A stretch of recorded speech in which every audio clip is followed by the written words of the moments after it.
مستمعينا الكرام، مستمعي راديو وسط البلد، السلام عليكم ورحمة الله وبركاته. أهلا بكم وحلقة جديدة من برنامجكم رمز الخير. النهاردة رسالتي هبعتها لأي حد بيتاجر في أي حاجة، تاجر الجملة، تاجر الشنطة، تاجر أي حاجة، حتى لو بتبيع حاجة بسيطة. إزاي الناس تنظر لحضرتك وتقول إن أنت يعني رمز الخير في الصدق؟ يا ترى كام حد وانت بتيجي تبيع حاجه بيبقى عندك صدق في كلامك؟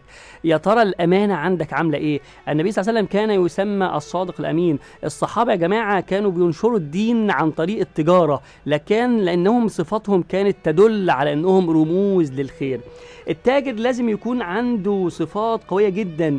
اوعى كل ما انت قاعد تحلف بقى تقول والله دي بكذا ويبقى في حلف كذب. لا، كمان في حاجه تاني، خليك رمز الخير يا تاجر في الميزان، واوفوا الكيل والميزان. يعني خلي بالك وانت بقى، ما ينفعش حد، وبنشوفها كتير عند بعض التجار، ان بيبقى السلعه يرخصها وبعدين يلعب في الميزان. فاحذر ان انت تلعب في الميزان. خلي عندك امانه، خلي عندك صدق، خلي الناس تعرفك دايما بان انت ميزانك ميزان حق.